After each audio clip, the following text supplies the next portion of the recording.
Hello, my name is Brad Kramer with Provenio Consulting. Today I want to talk about what does safety mean to your business? Is it a roadblock or hurdle that you feel like you have to get over to do business and stay in the clear of, not getting citations and stuff like that? Or do you focus on it as a integral part of your business, just like you probably look at your accounting department, your um, quality control department, your maintenance department? Do you look at it like an integral part of your business that therefore benefits your business like all those departments benefit your business? When we think back to what industry in the United States and worldwide used to look like before OSHA came into existence, we used to measure what a project would look like in terms of expected fatalities. So when you think about something like when the Panama Canal was built, when the Empire State Building was built, when Hoover Dam was built, when all these big projects were put into place, they assumed that people were going to get killed in that process. They had ways to calculate what they estimated it would be. Obviously, the estimations weren't always correct, might not even be close. But when we look at some of these bigger projects that happened in our nation's history, thinking about in 1860, almost 150 people killed when a cotton factory collapsed. Let's come up a few years sooner and look at 581, almost 600 people killed in Texas City when a ship carrying ammonium nitrate exploded. There was almost 100 fatalities over a 5-year period of Hoover Dam being built.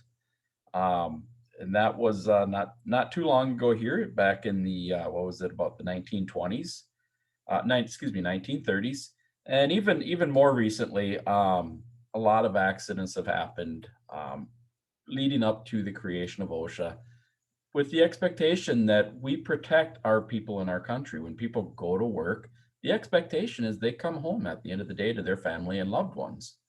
We don't want our loved ones being sent off to work thinking that we'll never see them again or that they're being put in undue danger. And that's the very reason that OSHA was put into place, was to save lives, so people didn't have to worry about being killed when they went to work that day. Obviously, we still have to worry about being killed or getting injured, but the expectation is that there's going to be safety measures in place. They're not going to be going to the places that are likely to kill them like they were many years ago. Obviously, there's a lot of challenges with complying with OSHA's standards, right? There's a lot of regulations. There's a lot of can be perceived as red tape.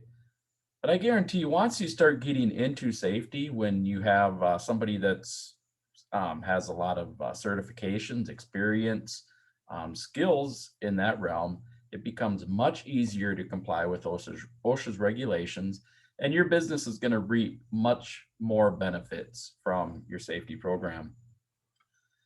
So think about if today everything was wiped out as far as regulation. Business could do anything they wanted. There was no OSHA, no EPA.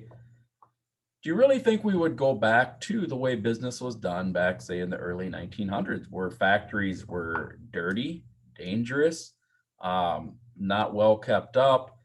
There were frequent explosions and stuff like that. No, we would never go back to that kind of working condition, even if all the legalities, were out the window and we could operate like that. We know now that it's inefficient. We know that it's expensive, that waste, all that energy, all that heat, all that stuff is very expensive for our bottom line.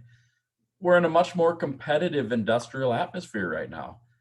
So there's, factories all over the place that are competing with what most of us do with our business. So it's just not realistic to think that we could ever go back to the way things were, nor would we want to. But trying to comply with all the OSHA regulations, it brings about its specific challenges. It can be challenging. And the trouble that I see most companies get into is when they get to that size where they realize, hey, we need some safety resources. We need somebody to be our go-to expert on safety, right? A lot of times a business manager will say, okay, HR manager or operations manager, whoever, you're going to be responsible for safety.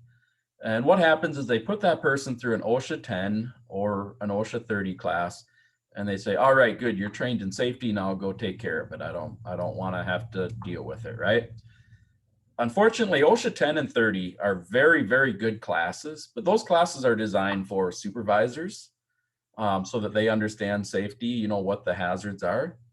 It's designed for people on a safety committee or with some kind of role in safety or general employees. The OSHA 10 and 30 class is not designed to give a foundation in safety regulations and best practices for somebody that has a career in safety, right? So if you're taking an HR person, putting them through an OSHA 10 class, don't expect them to come back to your facility knowing enough about safety to do a good job and protect your workplace. That's a starting point. That's like right at the starting line. So I would challenge you to look at, okay, how do we commit resources to our safety program where we're actually going to get resources back? If you hire a good accountant, bring somebody into your business that knows accounting, you're going to get a lot of benefits from that expertise, right? They're going to know the tax laws. They're not going to accidentally get you in trouble because they didn't know that. They're going to know how you can get your tax credits and all that kind of stuff so that you're going to get those tax savings versus if you just hired somebody off the blue or promoted them out of the blue for accounting, they don't know those laws. You're going to spend a lot more money trying to comply with tax laws. Well, it's the same exact thing with safety. If you have somebody in your business that does not know safety, they're trying to struggle and learn, they're going to miss a lot of things. They're not going to know what the regulations are. There's going to be a lot of regulations they're not going to have any familiarity with. They're not going to know the best practices. They're going to be reinventing the wheel with every safety solution that they're trying to find. So what that means is a lot of wasted time, money, trial and error on your part as the employer. All right. On the other hand, if you have somebody that they know that safety inside and out, they know those regulations, they know how to do those best practices, they know how to do the training, all of a sudden your safety program goes from being all your little post-it notes. This is my to-do list, you know, all these post-it notes all over the wall. We need to have lockout procedures. We need confined space procedures. We need training done every year. We need to track and document all that training.